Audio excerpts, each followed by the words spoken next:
Africa के घने जंगलों में एक शेर का जन्म हुआ जिसका नाम था लियो। लेकिन लियो बाकी शेरों से थोड़ा अलग था।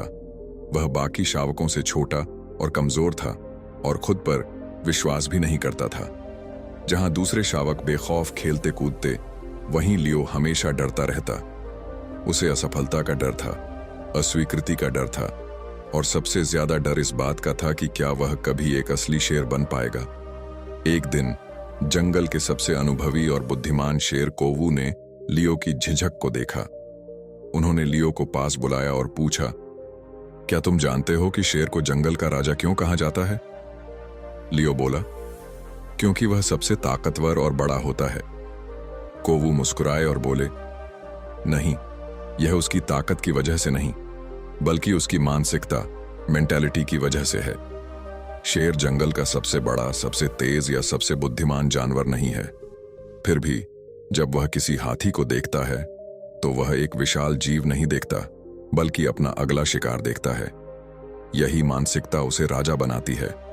लियो ने उलझन में पूछा, लेकिन मैं खुद को राजा की तरह कैसे देख सकता हूं जब मैं इतना कमजोर महसूस करता हूं? कोवू उसे एक झरने के पास ले गए और बोले, इस पानी में देखो, तुम्हें क्या दिखता है?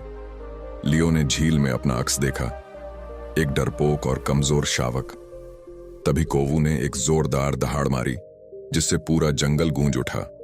फिर उन्होंने कहा, अब दोबारा देखो, अब तुम्हें क्या दिखता है? एक कमजोर शावक या एक भविष्य का राजा? लियो का दिल जोरों से धड़कने लगा। उसने पहली बार अपने अंदर कुछ अलग महसूस किया। कोवू बोले, मुद्दा यह नहीं कि तुम दिखते कैसे हो या अभी कितने मजबूत हो। असली बात यह है कि तुम खुद को कैसे देखते हो। जिस दिन तुम खुद को राजा मान लोगे, उसी दिन तुम सच में राजा बन जाओगे।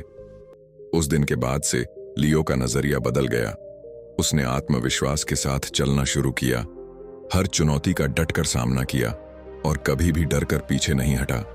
उसने समझ लिया कि असली ताकत दिमाग और सोच में होती है। कुछ सालों बाद लियो अपने झुंड का नेता बन गया, न सिर्फ अपनी ताकत की वजह से, बल्कि अपनी शेर की मानसिकता की वजह से। कहानी से सीख सफलता ताकत या बुद्धिमानी से नहीं आती, बल्कि मानसिकता से आती है। दुनिया तुम्हें वैसे ही देखेगी जैसे तुम खुद को देखते हो। खुद को विजेता मानो, वैसे सोचो, वैसे ही काम करो, फिर तुम्हें जीतने से कोई नहीं रोक सकता। अगर यह कहानी आपको पसंद आई हो तो इसे दूसरों के साथ जरूर साझा करें।